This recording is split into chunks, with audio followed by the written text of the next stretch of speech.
O'zbek shou-biznesi olamidan yana bir xabar. Taniqli aktyor Dilshodbek Kattabekov 36 yoshda. Assalomu alaykum hurmatli tomoshabin do'stlar, kanalimizga xush kelibsiz. O'zbek hamda jahon shou-biznesi olamidagi eng tezkor va qaynoq yangiliklarni o'tkazib yubormaslik uchun kanalimizga obuna bo'lib, videoroliklarimiz davomida bor yo'g'i bir donadan like hamda podpisatsiya tugmachalarini bosib qoldirishni unutmang. Kichkina tabiiy filmidagi Doniyor roli bilan tanilgan, bolaligidan qo'shiqchi bo'lishni istagan aktyor Dilshodbek Kattabekov 27 fevral kuni 36 yoshni qarshiladi. Shu munosabat bilan uning hayoti va kinodagi faoliyatiga nazar solamiz. Kichkina tabibning muvaffaqiyati. Bolaligidan qo'shiqchi bo'lishni niyat qilgan Dilshodbek Kattabekov kutilmaganda aktyorlik sohasiga qadam qo'ygan. 5 yoshdan boshlab davlat tadbirlarida ishtirok etish uchun Sirdaryodan Toshkentga kelgan. Dilshodning yaqinlariga Kichkina tabib filmining kastingida ishtirok etishni taklif qilishadi. Doniyor roliga talabgorlar nihoyatda ko'p bo'lgan.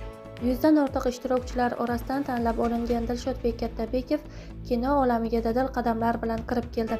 Buvim 1998-yilda o'zbek filmga olib borgan. 100 ta bola qatnashgan kasting bo'lgan. Oxirida shu rol menga nasib qilgan. Qarasam, hammasi o'zim 1 yil oldin televizorda ko'rgan aktyorlarim bo'lgan. Murod Rajabovni Temir xotinda, Rajab Adashevni Abdullajonda, Karim Mirxodiyevni Charxpalakda ko'rganman. Bundan tashqari Fotima Rejamet va Zikr Muhammadjonov, Munavvara Abdullayeva bor edi. Aktyorlar ansambli yig'ilgan, bu ham bir baxt edi. Bu ham o'zimni erkin his qilishimga turtki bo'lgan. Ular menga rolni ijro etishimga yordam bergan. O'sha paytda kinolar lentada olingan, xato qilishga haqqimiz yo'q edi. Hozirgidek emasdi. Bir kun oldin yaxshilab matnni yodlab, ertasi kuni suratga olish jarayonlariga borib, holatga kirib o'ynalgan. Kichkina tabibning ham bir yutug'i aktyorlar ansamblining jam bo'lganidadir. Jamoa zo'r yig'ilgan edi. Shundan keyin menga Kichkina tabibda chiqqan bola deb ta'rif berishadigan bo'ldi. Kimdir ismimni bilmasa ham Doniyor deb chaqirar edi, deydi Dilshodbek Kattabekov. Film syomkasidagi qiziqarli holatlar. Kichkina tabib filmida juda qiziqarli voqealar bo'lgan. Birinchi voqea, Murod aka Rajabov meni ko'tarib olib mashinaga otib yuboradigan joylari bor. Rolga shu darajada berilib ketganlarki, ozg'in yengil bo'lganim uchun otib yuborganlar. Bu eshikdan kirib narigi eshikka borib urilganman. Keyin suratga olish jarayoni tugagandan keyin qattiq otmadimmi deb so'raganlar. Yana bir qiziqarli voqealardan biri, tepalikka chiqib Allohga iltijo qilayotgan vaqtda itning zanjirini qo'limga 2-3 marta bog'lab olganman. Bu it ham o'rgatilmagan edi. Qishloqdagi bir xonadonning iti bo'lgan. Unga bir hafta davomida go'sht berib o'zimizga o'rgatib olganmiz. Shu it bilan tepalikka chiqib ketgan vaqtimda suratga olish ishlari boshlangan. Keyin esa zanjirni yechmasimdan it pastga qarab yugurib ketgan. Oxiri oyog'im qoqilib, tikanaklarga burkanib pastga tushib borganman. O'sha payt sovuq edi. Keyin rejissyorlar yugurib kelib, avtobusga olib kirib hamma yerimga spirt surtishgan, deydi Dilshodbek Kattabekov. Ilk gonorari qancha bo'lgani haqida. Kichkina tabib filmidagi roli uchun aktyor qancha gonorar olgan? Umuman yosh aktyorga haq to'langanmi? Bu savol ko'pchilikni qiziqtirishi aniq. Kichkina tabib filmidan 1998-yilda 50 ming so'm gonorar olganman. O'sha payt o'zimni olib borishgan, kichkina edim. O'zbek filmga borganman. Adashmasam, buxgalter rus ayol bo'lgan, meni ko'tarishgan. Qog'ozni berib, qo'l qo'y deyishgan. Shu payt qo'limni qog'ozning ustiga qo'ygan ekanman. Keyin ular imzo qo'yishim kerakligini tushuntirishgan. O'sha payt birinchi filmimdan 50 ming so'm olganman, deydi aktyor. Farruh Zokirov bilan tasodifiy tanishuv. Dilshodbek Kattabekov yutuqlarida buvisining hissasi katta ekanligini, u ko'plab tadbirlarga olib borganini yaxshi eslaydi. Buvim 30 yildan ortiq O'zbekiston teleradio kompaniyasida boshlovchi bo'lib ishlagan. To 2016-yilgacha shu insonning xonadonida yashab, maktabga, tadbirlarga, suratga olish jarayonlariga ham o'sha yerdan borib yurganman. Erinmay kastinglarga olib borar, san'atkorlar bilan tanishtirardi. Shuning uchun 2 onam bor, biri Sirdaryoda, biri Toshkentda menga tarbiya bergan deyman. Keyin Farruh Zokirovning haydovchisi bilan ham tanishib qolganim omadim bo'lgan. U inson bilan qarindoshdek bo'lib ketgan edik. Shu inson Turkiston saroyida qo'shiq aytib turgan paytimda yoqtirib qolib o'zlarining oilasiga qabul qilgan va dadamga o'g'lingizni o'z o'g'limdek ko'raman degan, deydi Dilshodbek Kattabekov. Meni mazax qilishardi. Aktyor bo'yi pastligi uchun mazax qilingani va u ba'zi paytlari ota-onasidan ranjiganidan afsuslanishini eslab o'tdi. Ota-onamizga qancha qilsak kam. Otamning ismi Ravshan, onamning ismi Dilorom. Dadam 1961-yilda, onam 1964-yilda tug'ilgan. Bola bir marta kuyinsa, ota-ona 10 marta kuyinadi. Boshida qiyin bo'lgan, chunki ota-onamning har doim oldida yuradigan, farzandi tanlagan sohasi sabab uzoqda yurishi kerak bo'lgan. Ba'zan ota-onamga og'ir gaplarni aytib ranjitgan paytlarim ham bo'lgan. Bunga bo'yimning pastligi sabab bo'lgan, chunki ayrim insonlar qo'lini bigiz qilib shaxsiyatga tegish holatlari bo'lgan. Kamchiligimni, tashqi ko'rinishimni aytib kulganlar ham bo'lgan.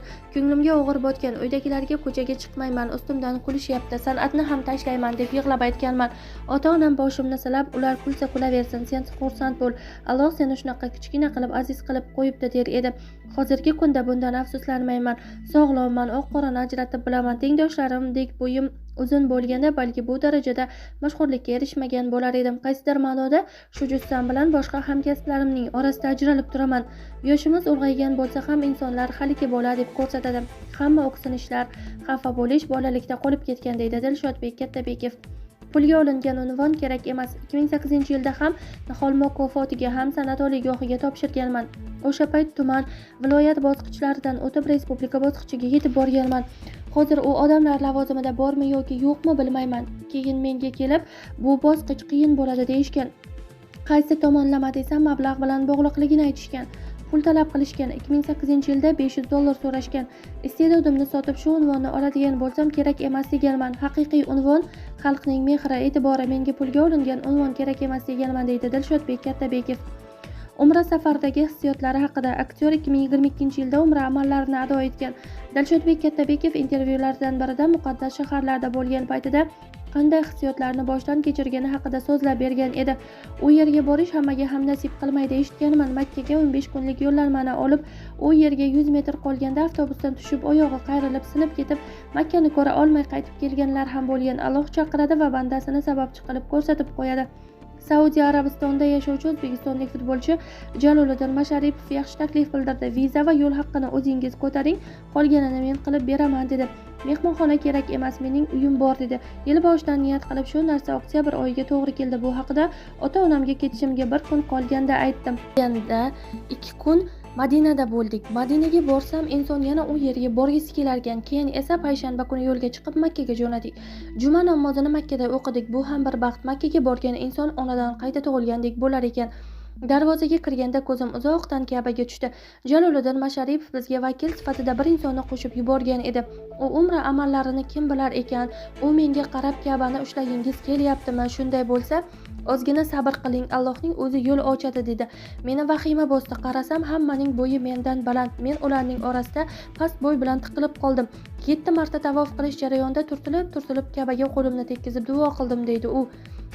Shaxsiy hayot. Dilshodbek Kattabekov 2023-yilning oktyabrida 33 yoshida 19 yoshli Zuhra ismli qizga uylandi. Aktyorning to'yida o'zbek shou biznesining ko'plab taniqli vakillari mehmon bo'ldi. O'zbek shou biznesida uylanmagan men qolgandim. Shuning uchun hamkasblar, ustozlar 4-5 yildan beri qachon uylanasan deb so'rashayotgan edi. Shu yilga nasib qilgan ekan. Bizda ko'pchilikda bo'lganidek sevgi tarixi bo'lmadi. Onam va xolalarim anchadan beri menga qiz izlashardi. Yillar davomida rosa ko'p uchrashuvga chiqaverib, tajribam oshib qoldi. Yosh o'taverganidan keyin injiq odam tanlaydigan bo'lib qolarkansiz. Avgust oyida xolam qo'shnisining qizi bilan uchrashib ko'rishni tavsiya qildi. Borib qiz bilan ko'rishib 10 daqiqacha gaplashib o'tirib bir-birimizga ma'qul bo'ldik. Shunday qilib to'yimiz bo'lib ketdi. Rafiqam ijtimoiy tarmoqlardan foydalanmaydi, faqat Telegram messenjeriga ruxsat berganman. Uchrashuvga chiqqanimda Zuhraning yerga qarab, uyalib o'tirishi e'tiborimni tortgan, chunki ayol kishi erkak kishi bilan gaplashganida ko'ziga tik qarab turmasligi kerak. U xolavachchamning qo'shnisi Sirdaryoga borganimda 10 daqiqacha ko'rishib suhbatlashdik, bir-birimizga ma'qul bo'ldik. Qaynonam mening muxlisim ekanliklari qo'l keldi deydi aktyor. San'atdan biroz uzilib qoldim. Dilshodbek Kattabekov oxirgi paytlarda film va seriallarda suratga tushmayotgani sababi haqida ham gapirib o'tdi. Film va seriallarda ancha bo'ldi suratga tushmayapman. Oxirgi rol ijro etgan filmim Mahallada Dudu gap 2 bo'ldi. Kichkina tabib, muhabbat sinovlariga o'xshagan ssenariylar yo'q, shuning uchun ekranlarda ko'rinmay turibman. Bundan tashqari shaxsiy hayotimga vaqt ajratganim uchun san'atdan biroz uzilib qoldim deydi aktyor. Dilshodbek Kattabekov 2025-yil 28-iyun kuni ilk marta otalik baxtiga muyassar bo'ldi. Aktyor farzandiga Umar deb ism qo'ydi.